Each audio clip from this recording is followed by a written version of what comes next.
জগৎটাকে দেখতে গেলে আমাদের কি করতে হবে না আমাদের গুরু দরবারে যেতে হবে, গুরু আশ্রয় করতে হবে। গুরুর কৃপায় যদি আমরা সৎসঙ্গ পাই তাহলে কিন্তু বাবা আমরা অমৃতের সন্ধান পাবো।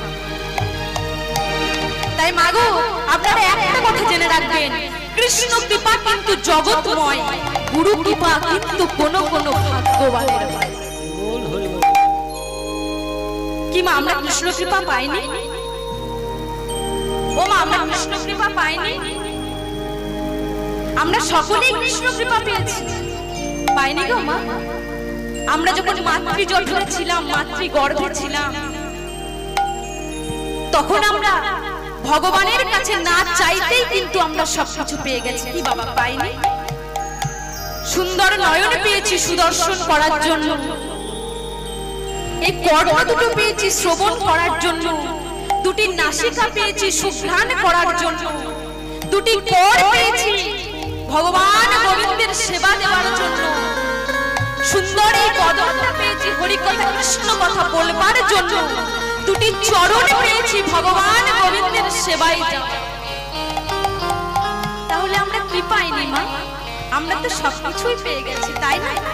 কিন্তু বাবা ওই গুরু কৃপা এটা কিন্তু কৃষ্ণ কৃপা ছাড়া সম্ভব নয়। আর গুরু কৃপা কোন কোন ভাগ্যবানের হয়, এই গুরু কৃপাটা কোন কোন ভাগ্যবানের হয়, সবার হয়, সবার কিন্তু হয় না।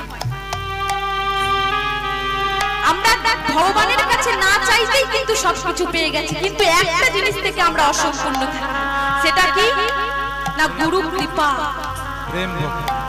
তাহলে গুরু কৃপা পেতে গেলে কি করতে হবে না গুরু চরণ আশ্রয় করতে হবে, গুরু চরণটাকে আমাদের আশ্রয় স্থল বানাতে হবে, গুরু চরণটাকে আমাদের এই হৃদয় মন্দিরে ধরে রাখতে হবে, ওই গুরু চরণটাকে আমাদের হৃদয় মন্দিরে ধরে রাখতে হবে, তবেই কিন্তু আমরা গুরু কৃপা কৃষ্ণ কৃপার উদয় হবে,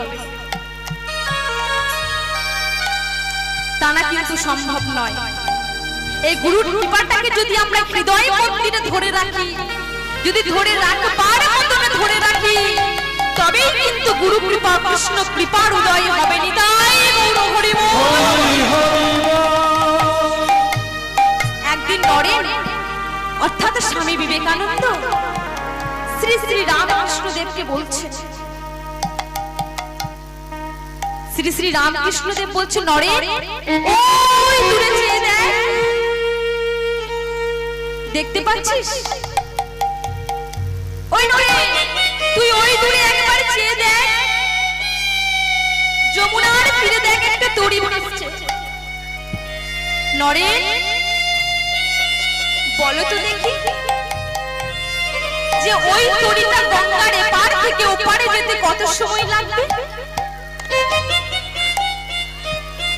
নরেন বলছে ঠাকুর এ তো অনেক সময় লেগে যাবে। বেশ নরেন ওই দূরে চেয়ে দেখ তরীটার পাশে একটা লঞ্চ রয়েছে। নরেন বলো তো দেখি যে ওই লঞ্চটা যমুনার এপার থেকে ওপারে যেতে কত সময় লাগবে? নরেন বলছে ঠাকুর এ বেশি সময় লাগবে না, এ খুব তাড়াতাড়ি পৌঁছে যাবে। আচ্ছা নরেন বলো তো দেখি যে ওই লঞ্চটার সাথে যদি আমি তরীটাকে দড়ি দিয়ে বেঁধে দিই তাহলে ওই তরীটাই গঙ্গার এপার থেকে ওপারে যেতে কতটা সময় লাগবে? নরেন অবাক হয়ে বলল ঠাকুর এ কি তুমি বলছো, এ কি তুমি বলছো ঠাকুর? বলো বলো এ তো বেশি সময় লাগবে না, লঞ্চ আর তরী ঠিক একসাথেই খুব তাড়াতাড়ি পৌঁছে যাবে। নরেন ওই লঞ্চটা হচ্ছে গুরুদেব আর ওই তরীটা হচ্ছে আমরা। ওই লঞ্চটা হচ্ছে কিন্তু মা গুরুদেব আর ওই তরীটা হচ্ছে কিন্তু আমরা। তাই যতক্ষণ গুরুর সাথে শিষ্যের সম্বন্ধ যুক্ত না হবে ততক্ষণ পর্যন্ত গুরু কৃপা ও কৃষ্ণ কৃপার উদয় হবে না।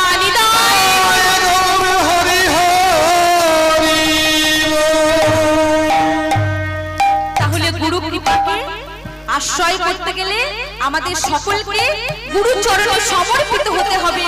গুরু চরণটা আশ্রয় করা আমাদের পক্ষে আবশ্যক। তাই আজ গুরু দরবারে যেতে হবে, গুরু আশ্রয় করতে হবে। গুরুর কৃপায় যদি আমরা সৎসঙ্গ পাই তাহলে কিন্তু বাবা আমরা অমৃতের সন্ধান পাবো। তাই মাগো আমরা সুখ নিয়ে বসে আছি, এই সুখ কোথায়? এই যে সুখ, আমাদের সুখ কোথায়? এই সুখের সন্ধানে দেবার জন্য মহাপ্রভু আজ কান্ডারি হয়েছেন, দড়িয়ে এনেছেন কত্তরি গো না নামের